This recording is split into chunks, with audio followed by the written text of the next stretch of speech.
Welcome to the Podlets Podcast. Hi, everybody. We are back. This is episode number 8. Today, we have on the show myself, Carlisia Campos, and Josh. Hello, everyone. That was Josh Russell and Olive Power. Hello. And also Brian Lyles. Hello. Olive, this is your first time, and I didn't even give you a heads up, but tell us a little bit about your background. Yeah, sure. So I'm based in the UK. I joined VMware as part of the RTO acquisition, which I joined RTO back last year in October. So the acquisition happened pretty quickly for me. Before that, I was at Red Hat, working on some of their cloud management tooling and a bit of OpenShift as well. And before that, I worked with HP and Fujitsu. And I kind of work in enterprise management a lot. So, things like desired state and automation are kind of things that have followed me around through most of my career. So, coming in here to VMware and working in the cloud native applications business unit is kind of a good fit for me. I've got 2 little boys. I'm a mom of 2, and I'm based in the UK, which I have to point out has got currently undergoing a heat wave. So we've had about 3 weeks of 25 to 30 degrees, which is warm, very warm for us. So everybody's in a great mood. And you have a science background, right? Yeah, I studied sort of chemistry in university, and then I went on to do a PhD in cancer research. So I was trying to figure out ways where we could predict how different people were going to respond to radiation treatments, and then with a view to tailoring everybody's treatment to make it unique for them, rather than sort of, giving the same treatment to different people who presented with the same disease but were responding very, very differently. So yeah, that was really, really interesting. And what are you doing at VMware now? I know, but... Why don't No, I mean, I did it for a while, and I was, it was really interesting, and it felt very vocational. Oh no, I wasn't challenging your change. I'm glad you changed because now you're with us. What is your role at VMware? Oh yeah, so I'm a cloud native architect. So I help customers predominantly focus on their Kubernetes platforms and how to build them either from scratch or to help them make it more production ready, depending on where they are in their Kubernetes journey. So it's been really exciting part of being part of RTO and following through into the VMware acquisition. We're getting to speak to customers a lot, at very exciting times for them. They're kind of embarking on their Kubernetes journey, a lot of them, and we're with them from the start and every step of the way. So that's really rewarding and exciting. So let me pick up on that thread, actually, because one thing that I love about this group, for me, because I don't get to do that, you all meet customers and you know what they are doing. You get that knowledge firsthand. What would you say the percentage of the clients that you see have a disaster and recovery strategy, which, by the way, is the topic of today's show? I'll start it, seeing as I'm kind of talking, but then I'll hand it over to my colleagues. So yeah, I speak to customers a lot, and as I mentioned earlier, a lot of them are in different stages of their journey in terms of automation, in terms of infrastructures of code, in terms of where they want to go for their next platform. But there generally is in the room, a team that is responsible for backup and recovery. And that's generally sort of leads into the storage team, really, because you're trying to back up state predominantly. And so when we're speaking to customers, we'll have the automation people in the room, we'll have the developers in the room, and we'll have the storage people in the room. And they're the ones that are primarily, out of those 3 sort of folks I've mentioned, they're the ones that are primarily concerned about backup, how to back up their data, how to restore it in a way that satisfies the SLAs or the time to get your systems back online in a timely manner. So they're the folks concerned with that. Would you agree, Josh? Yeah, definitely. I think it's interesting because it's almost scary how many of our customers don't actually have a disaster recovery strategy of any sort. And I think it's oftentimes just based on the maturity of the platform. You know, a lot of the applications and such, they're worried about downtime, but not necessarily like it's going to devastate the business in a lot of these apps. You know, and I'm not trying to say that people don't run mission critical apps on things like Kubernetes. It's just a lot of people are very new and they're just kind of ramping up. But yeah, it's a really complicated thing that we work with our customers on, and there's so many like layers to this, and I'm sure layers that we'll get into. There's things like disaster recovery of the actual platform, like if Kubernetes, as an example, goes down, getting it back up, you know, like backing up its data store that we call etcd. There's obviously like the applications disaster recovery, like if a cluster of some sort goes down, be it Kubernetes or otherwise, shifting some CI system and redeploying that into some B cluster to bring it back up, right? And then to Olive's point, when she said it all comes back to storage, yeah, I mean, that's where it gets extremely complicated. So well, at least in my mind, it's complicated for me, I should say. You know, when you're thinking about, okay, I'm running this Postgres as a service thing on this cluster, you know, it's not that simple to just move the app from cluster A to cluster B anymore. I have to consider, like, what about the actual persistence, or sorry, not just to say storage data. What do I do with the data? How do I make sure I don't lose that? And that's a pretty complicated question to answer. I think a lot of the storage, providers and vendors playing in that storage space are kind of looking at, novel ways to solve that, and have kind of, adapted their current, their thinking, maybe that was maybe slightly older thinking, to newer ways of interacting with Kubernetes cluster to provide, that ongoing replication of data around different systems, outside of the Kubernetes cluster, and then allowing it to be ported back in when the Kubernetes cluster, if we're talking about Kubernetes in this instance as a platform, porting that data back in. And there's a lot of vendors playing in that space. So it's kind of an exciting space, really, to see how, different people are figuring out how to back up distributed systems in a reliable manner, because different people want different levels of backup. And because of the microservices nature of the cloud native architectures that we predominantly deal with, different, your application is not just one thing anymore, it's lots of different things. And certain parts of that application need to be recovered fairly quickly, and other parts maybe not, don't need to be recovered that quickly. So it's all about functionality ultimately that your end customers or your end users see. So if you think about it visually as like a banking application, for example, where if you're looking at things like, so the customer is interacting with that, and they can check their financial details and they can check the current status of their account, and they're two different services, but the actual service to transfer money into their account is down. It's still a pretty functional system to the end user, but in the background, obviously, systems are in place to recover that transfer of money functionality, but it's not detrimental to your business if that's down. So there'll be different SLAs and different objectives in terms of recovery, in terms of the amount of time that you can it takes for you to restore. So all of that has to be factored into disaster recovery plans, and it's up to the company, and we can help as much as possible for them to figure out which bits of the application or which bits of your business need to conform to certain SLAs in terms of recovery, because different bits will have different standards and different times in and around that space. That's what I've seen. So it's a complicated thing. It definitely is. All right. So I want to take a step back and unpack this term, disaster recovery, because I can assure you careers and fortunes have been made on helping people get this right. And really, I guess before we get super deep into this, what's a disaster? And then what's a recovery for that? Have you thought about that at a fundamental level? So, just for me, if we would kind of take it kind of like at face value, so like a physical disaster, they can be physical ones or software-based ones.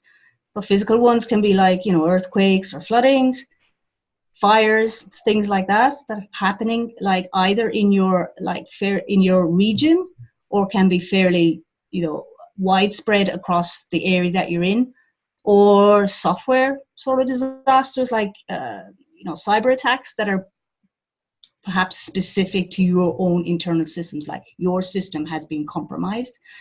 So that's fairly local to you. So there's two different design strategies there. If you're talking about physical, physical disaster, you have to have a recovery plan that, that is outside of that physical boundary, that you can recover your system from somewhere that's not affected by that physical disaster. And again, then so for the recovery from, in terms of software, in terms of, your system has been compromised, then the recovery from that is different. I'm not an expert on cyber, attacks and vulnerabilities, but the recovery from there, for companies trying to recover from that, they plan for it as much as possible. So they have they down their systems and try and get patches and fixes to them as quickly as possible and spin the system back up. So local disaster recovery, like specific our customers. So I'm understanding what you're saying. I'm trying to unpack it for those of us listening who don't really understand it. So I'm going to go through what you said and we'll unpack it a little bit. So physical. From my assumption is we're running workloads. Let's say we're just going to say in a cloud, not on premise.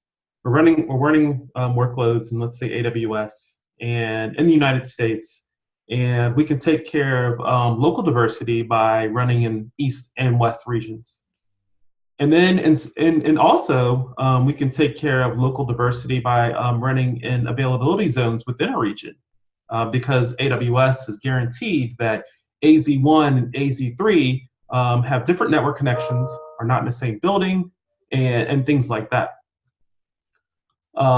Would you agree? Do you see that? I mean, this is for everyone out there, because I'm gonna go from like super high level down to more specific.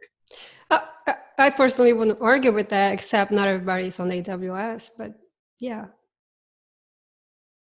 Okay, so if you're on AWS or Azure or Google Cloud or DigitalOcean or SoftLayer or Oracle or Packet or I could probably, if I thought about this, probably could do 20 more.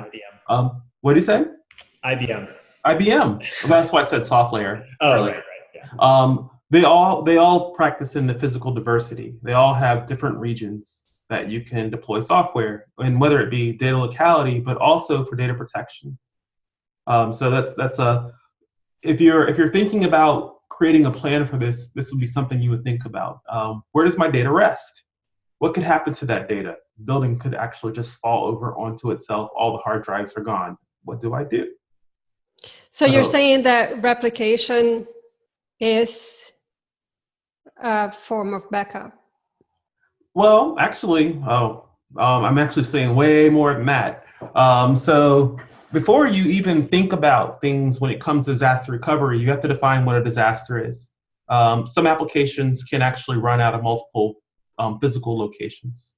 And just go back to my AWS example, because it's everywhere and people understand, everyone understands how AWS works at a high level. Sometimes people are running things out of US East 1 and US West 2.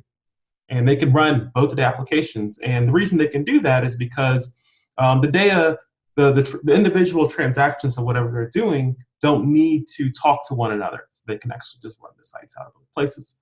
But to your point, when you talk about now, you have the issue where maybe you're doing inventory management because you have a large store and you're running it out of multiple countries. So you're in the EU and you're somewhere out in APAC as well.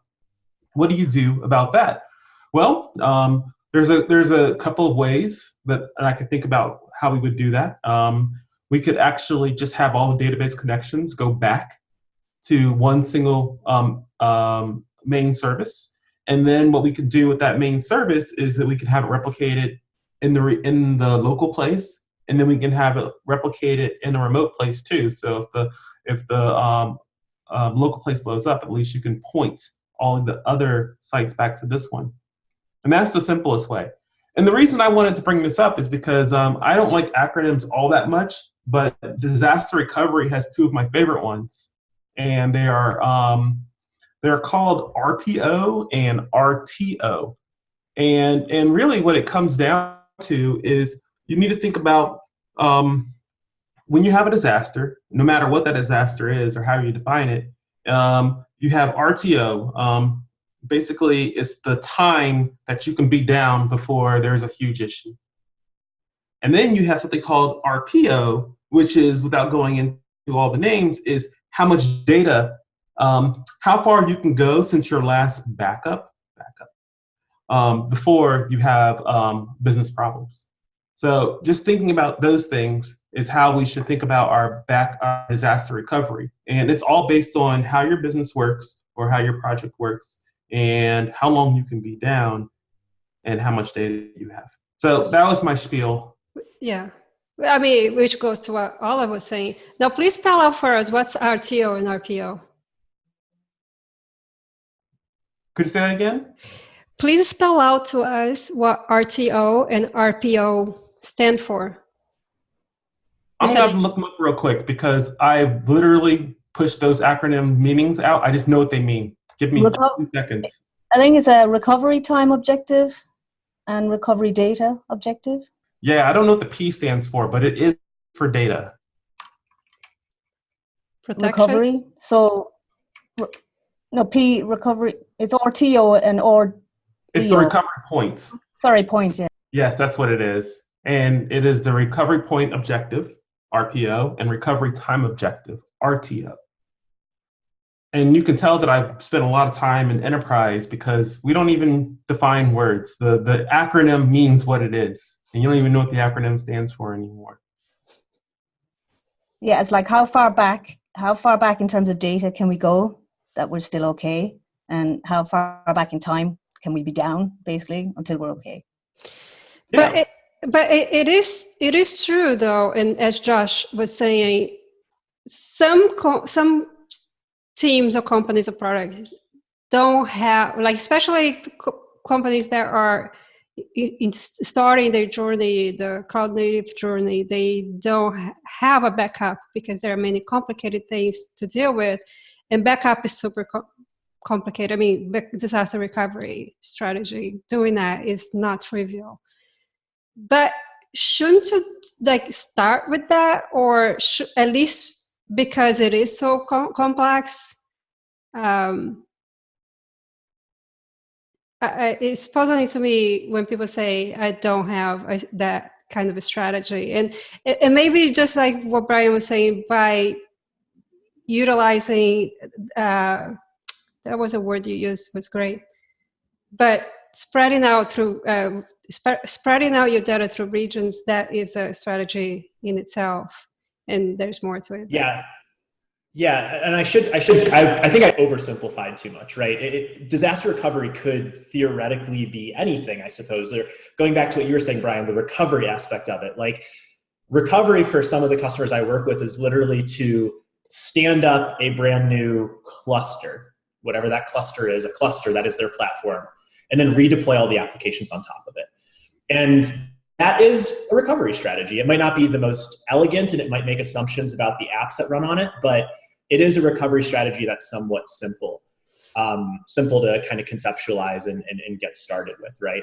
I think a lot of the customers that I work with, when they're first getting their bearings with a distributed system of sorts, they're a lot more concerned about solving for high availability, which is what you just said, Carlicia, where we're spreading across maybe multiple sites. There's a notion of like different parts of the world, but there's also the idea of like what I think Amazon has coined availability zones. So making sure if there is a disaster, we are somewhat resilient to that disaster, like Brian was saying, with moving connections over and so on. And then once we've done high availability somewhat well, depending on the workloads that are running, we might try to get a more fancy recovery solution in place. One that's not just rebuild everything and redeploy, right? Because the downtime might not be acceptable. Yeah, so I'm actually going to give some advice to all the people out there who might be listening to this and thinking about disaster recovery. First of all that complex stuff, that book you read, forget about it. And not because you don't need to know, it's because you should only think about what's in scope at any given time. When you're starting an application, and let's say I'm actually making a huge assumption that you're using someone else's cloud, you're using public cloud. Whenever you're in your data center, there's a different problem. But whenever you're using public cloud, think about what you already have. All the major public clouds have a durable object storage, and with many nines of durability, and then fewer nines, but still a lot of nines of availability too. And the canonical example there is S3.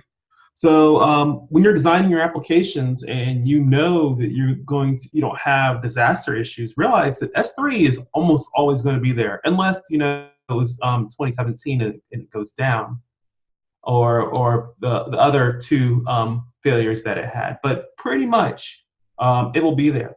So think about, if you have data, think about, how do I get that data into S3? And I'm just saying, you can use it for storage. It's fairly cheap for how much storage you can get. You can make sure it's encrypted, and using IAM, you can definitely make sure that people who have the right privileges can see it. And the same goes with Azure, and the same goes with Google. So that's the first phase. The second phase is that now you're going to say, well, I want to use a relational database. Well, once again, use your cloud provider. All the major cloud providers have great relational databases, and actually key value stores as well. And the neat thing about them is you can actually set them up sometimes to run in a whole region. You can set them up to do automated backups. So at least the minimum that you have, you actually use your cloud provider for what it's valuable for. Now, if you're not using a cloud provider and you're doing it on-premise, I'm going to tell you the simple answer here is I hope you have a little bit of money, because you're going to have to pay somebody, like either one of our Kubernetes architects, or you're going to pay somebody else to do it. There's no easy button for this kind of solution. And just for this little mini rant, I'm going to leave everyone with the biggest piece of advice, the best piece of advice that I can ever leave you if you're running relational databases. If you are running a relational database, whether it be Postgres, MySQL, Aurora, whatever, have it replicated. But here's the kicker: have another replica that you delay, and make it delay 10 minutes, 15 minutes, not much longer than that. Because what's going to happen, especially in a young company, is you're going to have, especially if you're using Rails or something like that, you're going to have somebody who is going to have access to production, because you're a small company, you haven't really federated this out yet, who is going to drop your main database table. They're just going to do it, and it's going to happen, and you're going to panic. If you have it in a replica, that database is gone in a replica. You have a 10-minute delayed replica. You got 10 minutes to figure it out before the world ends. And hopefully, if somebody deletes the master database, you're going to know pretty quickly. And you can just cut that replica out, pull that other one over. I'm not going to say where I learned this trick, but we had to employ it multiple times. And it saved our butts multiple times. So that's my favorite thing to share. So is that replica on a separate system? The one that's it was on a separate system. So I actually won't say, because it'll be telling on who did it. But let's say that it was physically separate from the other one in a different location as well. I think we've all been there. We've all deleted something that maybe. I thought you were going to say, I'm not going to tell who did it. It was me. Oh no, it definitely wasn't me. Definitely, but you can look at my LinkedIn and figure out pretty much what it was. So we mentioned HA. Would the panel think that there's now a slightly inverse relationship between the amount of HA that you architect for versus the disaster recovery plan that you have to implement on the back of that? So more you architecting around HA, the less you architect or plan for DR, not eliminating either of them. Yeah, that's a good point. I see it more. I mean, it used to be, 15 years ago. And sorry, before anybody gets HA, we're talking about high availability. Yes. Right. So 15 years ago, and I'm just going back for arbitrary point in time, we didn't think about high availability. A lot of sites were hosted. This is really before you had public cloud, and a lot of people were hosting things on web hosts or they're hosting themselves. And the cost, so even if you were a company who had like a big Equinix or level 3, you probably didn't have 2 facilities at 2 different Equinixes or level 3, which probably had one big cage and you just had diversity in the systems in there. And what we found is, and then we found that people had these huge tape backups, and we were very diligent about swapping our tapes out. And one thing we did is we made sure that we had lots of practice of bringing this huge system down, because we assumed that the database would die and we would just spend a few hours bringing it back up, or days. Now with sites, now with high availability, we can architect systems where that is less of a problem, because we can run more things that manage our data. And then we can also do high availability in the back end on the database side too. We can do things like multi-writes and multi-reads, so we can actually write our data in multiple places. And what we find when we do this is that the loss of a single database or a slice of processing/web host just means that our service is degraded, which means we don't really have a disaster at this point. And we're trying to avoid disasters. Yeah, I think on that point, like the way I've always thought about it, and I'll admit this is super overly simplified, but like successful high availability, or HA, could make your need to perform disaster recovery less likely. Maybe, right? It's possible. But also realize that everybody's not running public cloud, and in that case, true. Well, you can still back your stuff up to public cloud, even if you're not running in public cloud. But there's still people out there who are running big tape arrays, and I've seen them. I've seen tape arrays that are, wider than, I'm sitting in an 80-inch wide table, bigger than this table, with robotic arms and tapes that were this big, and you had to make sure that you got the tapes right for that particular day doing your rotation. So I guess what I'm saying is that there's a balance. HA can high availability. If you're doing it in a truly highly available way, you can miss whole classes of disasters. But I'm not saying that you will not have disaster, because if that was the case, we wouldn't be having this discussion right now. So I'd like to move the conversation just a little bit to more cloud native. You're running on Kubernetes. What should you think about for disaster recovery? What are the types of disasters we have? How can we recover from them? Yeah, I think one thing that comes to mind, I was actually reading the Kubernetes best practices book last night, because I just got a Riley membership. So awesome, really cool book. And one of the things that they had recommended early on, which I thought was a really good call out, is that since Kubernetes is a declarative system where we write these manifests that describe the desired state of our application and how it should run, recommending that we make sure to keep that declarative state in source control, right? Just like we would our code, so that if something were to go wrong, it is somewhat more trivial to redeploy the application should we need to recover. Now that does assume we're not worried about like data and things like that, but it is a good call out. I think the book made a good call out. Yeah, and that sort of declarative system, and being able to bring your systems back up to the exact way they were before, kind of in itself, adds comfort to the whole notion that they could be a disaster, and if there was, we can spin it back up relatively quickly. And so that's back from the days of automation where, the guys originally, I came from Red Hat, so Folk at Ansible were kind of trying to do like the, infrastructure as a code, being able to deploy, redeploy in the exact same manner as the previous installation. Because, I've been in this game a long time now, and I've spent a lot of time working with processes in around building physical servers. and there was that process would get handed over to lots of different teams, and it was a huge thing to build these things, to get one of these things built and signed off. Took days, because it literally had to pass through the different teams to do their own different bits of things. So the idea that you would get a language that had the functionality that suited the needs of all those different teams, so the storage team could automate their piece, which they were doing, it just wasn't interacted with any of the other teams. And the network people would automate theirs, and the application install people would do their bit, and the sort of, the server OS people would do their bit.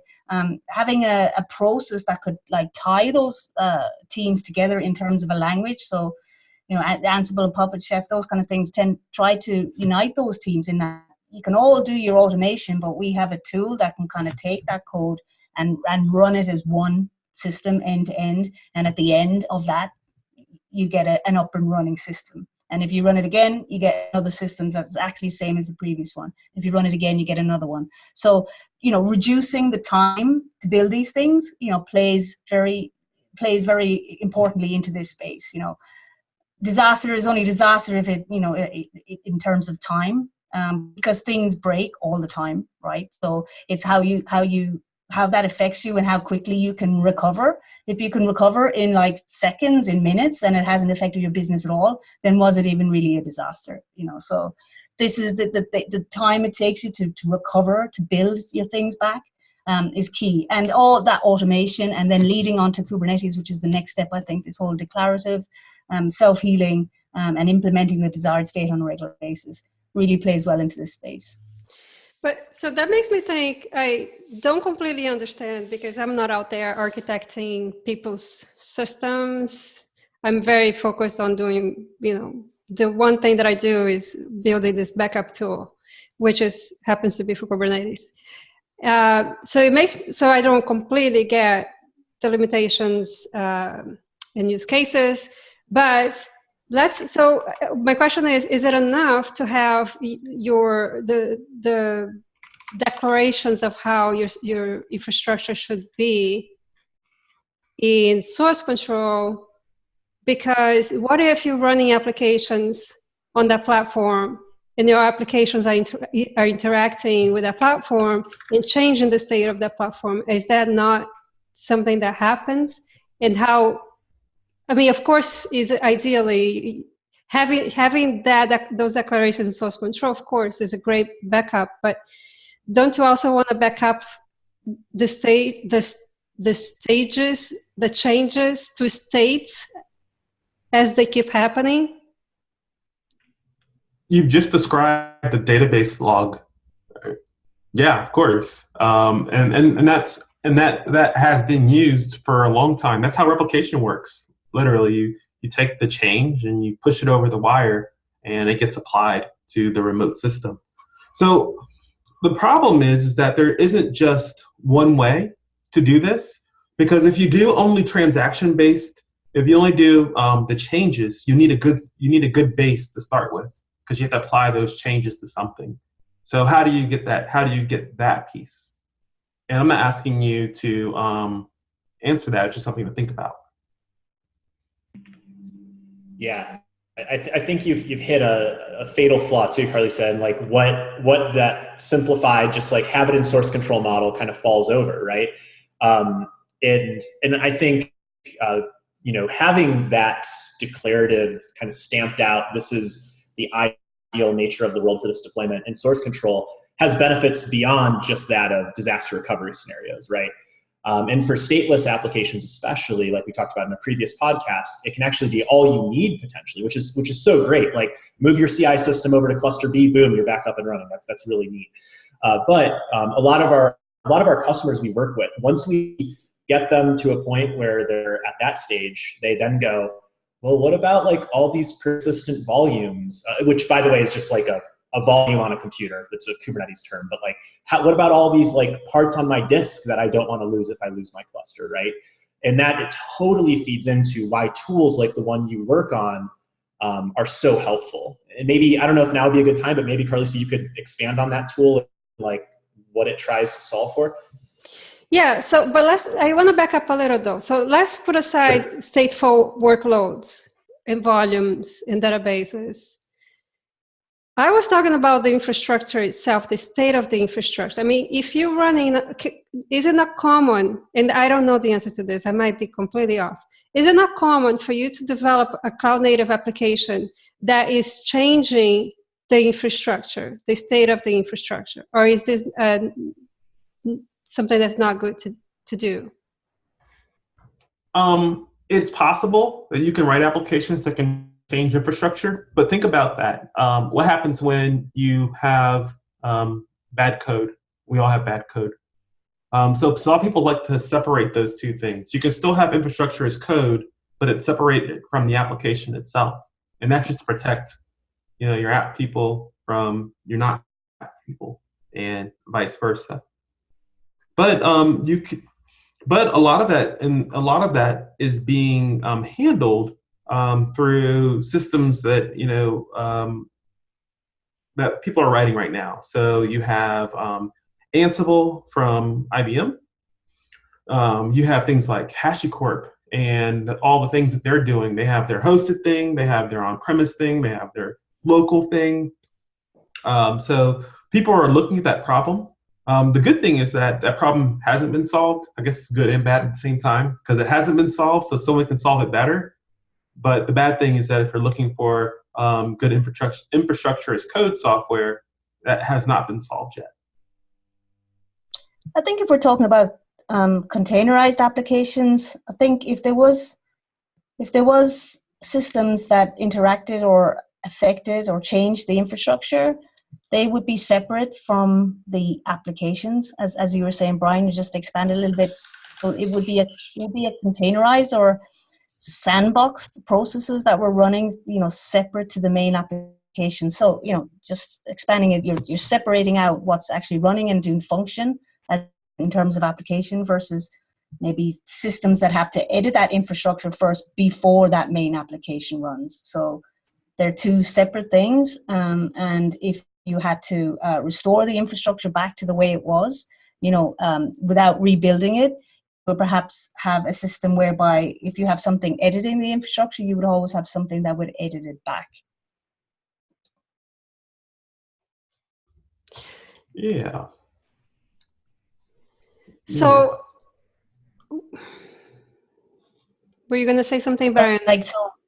Yeah. I mean, if you have like a process that runs to stop something, you would also have a process that started something. Like, you shouldn't ever, if you're trying to design your applications and if it needs to interact with other things, then that application design should include, the consideration of, what do I need to do to interact with the infrastructure? And if I'm doing something, sort of left-wise, I have to do the opposite and equal reaction right-wise to have an effectively clean application. That's the kind of stuff I've seen anyway. Yeah, I think it maybe even folds into a whole other topic that maybe we can even cover on another podcast, which is like the notion of the concern of mutating infrastructure, right? And if you have a ton of hands in those cookie jars and they're like changing things all over the place, like you're losing that potential single source of declarative truth even, right? It just could become very complicated. And I think maybe to the crux of your original point, Carly, hopefully I'm not super off. If that is happening a lot, I think it could actually make recovery more complicated. Or maybe recovery is not the way to put it, but like recreating the infrastructure, if that makes sense. Yeah. Your infrastructure should be deterministic. And that's why I said, yeah, you could. And I know we talked about this before about having applications modify infrastructure, but think about that. Can and should are two different things. And if you have it happen within your application due to input of any kind, then you're no longer deterministic unless you can figure out what that input's going to be. So be very careful about that. That's why people split infrastructure as code from their other code. And you can still have CI, continuous integration, and continuous delivery / deployment for both, but they're on different pipelines with different release metrics and different monitoring and different validation to make sure they work correctly. Yeah, I agree. And I mean, application design, plays a very important role now, especially in terms of cloud native architectures, where we're talking a lot about microservices. we're a lot of companies are looking to re-architect their applications. And so maybe mistakes that were made in the past, or maybe not mistakes is perhaps a strong word, but maybe things that were allowed in the past perhaps are not best practices going forward. If we're looking to be able to run things independently of each other, and they're, by definition, applications independent of the infrastructure, then that should be factored into the architecture of those applications going forward. And so Josh asked me to talk a little bit about Valero. I'll touch up on it quickly.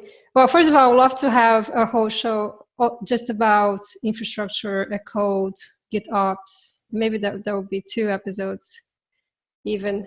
But so Valero doesn't do any backup of the infrastructure itself, but it works at the Kubernetes level. So we back up the Kubernetes clusters, including the volumes. So so if you have any sort of stateful app attached to a pod, that can get backed up as well. And if you want to restore that to even a different service provider than the one you backed up from, we have a Rastic plugin that you can use. It's embedded in the Valero tool, so you can do that using this plugin. And there are a few really cool things that I find really cool about Valero is one, you can do selective backups, which really don't recommend. We recommend you always back up everything, but you can do selective restores. So that would be, if you don't need to restore a whole cluster, why would you do it? You can just do parts of it. And it's super simple to use. It's almost, why would you not have a backup? Because this is ridiculously simple. You do it through a command line, and we have a scheduler. So you can just put your backup on schedule. You determine the expiration date of each backup. A lot of neat and simple features, and we are actively developing things all the time. But Valero is not the only one. So it would be fair to mention, and I'm not super well versed on all the tools out there, but etcd itself has a backup tool. I'm not familiar with any of these other tools. So one thing to highlight that I wanted to highlight about Valero is that we do everything through the Kubernetes API, and that's for example one reason why we can do selective backup or restores. And yes, you can back up the etcd completely yourself, but you have to back up the whole thing. And if you're on a managed service, you wouldn't be able to do that because you just wouldn't have access. So other tools like use the backup tool the etcd offers or your service provider. PX Motion, I'm not sure what it says. I'm reading documentation here. There is this K10 from Canister. I haven't used any of these tools, and there might be more. But so. Just want to say Valero, the last customer I worked on, they wanted to use Valero in its capacity to be able to back up a whole cluster and then restore that whole cluster on a different cloud provider, as you mentioned. So they weren't sort of using it as, well, they were using it as backup, but their primary function was that they wanted to populate, the cluster as it was on a brand new cloud provider. Yeah, it's a migration. Yeah. So one thing that like I said, Valero does is back up the cluster, like all the Kubernetes objects. Because why would we want to do that? That's because if you're declaring, like someone explained to everybody who's listening, including myself. Because some people bring this up and they say, well, I don't need to back up the Kubernetes objects if all of that is declared, and I have that declaration in source control.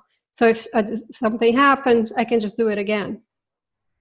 Untrue.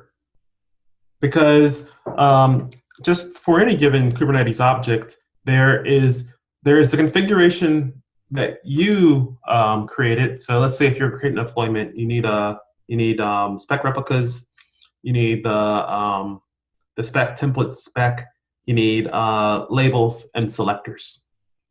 But if you actually go and pull down that object afterwards, what you'll see is there's other things inside of that object. So if you didn't specify any replicas, you get defaults, or other things you get defaults for.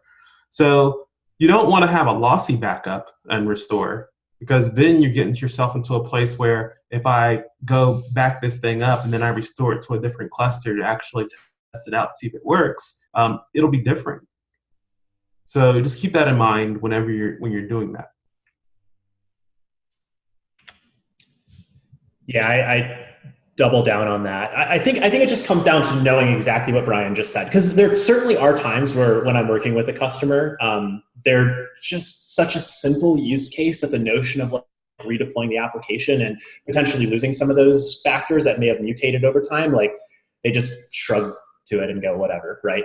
But it is so awesome that tools like Valero and other tools are kind of bridging that gap. And I think to a point that Olive made, like not only just backing that stuff up and capturing its state as it was in the cluster, but providing us with like a good way to like section out one namespace or one group of applications, right? And just move those potentially over and so on. So yeah, it just kind of comes to knowing like what exactly are you going to have to solve for, and then how complex your solution should be. Yeah, so we're getting towards the end, and I wanted to make sure that we talked about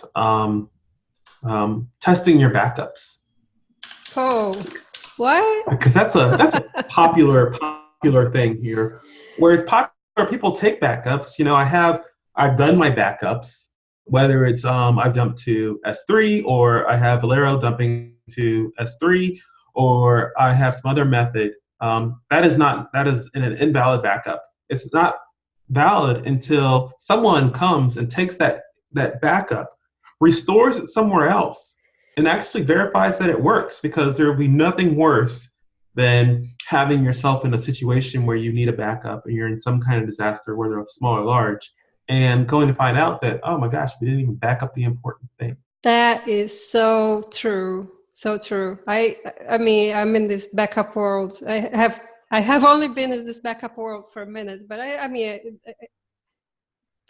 to back up things before. I don't think I've learned this concept after coming here. I think I've known this concept. It just became stronger in my mind. So I always tell people, if you haven't done a restore, you don't have a backup. Yeah, one thing I love to add on to that concept too is having my customers run like fire drills if they're open to it. So effectively, like having a list of potential terrible things that can happen, from losing a cluster to just like losing an important component, right? And then like one person on the team, let's say once a week or once a month, depending on their tolerance, just chooses something from that list and does it. Not in production, but does it, right? And it gives you the opportunity to test everything end to end. Like, did your alerting fire off? When you did restore, to your points, right? Was the backup valid? Did the application come back online? So it's kind of a lot of like semi-fun, using the word fun loosely there, fun ways that you can approach it. And it really is a good way to kind of stress test. So I wanted to bring unless somebody has a follow-up on that. Oh, I do have one small follow-up on that. Also, when you're doing backups, no matter how you're doing them, you got to think about your strategy and then how long you keep data. I mean, whether it's due to regulation or just physical space and it costs money.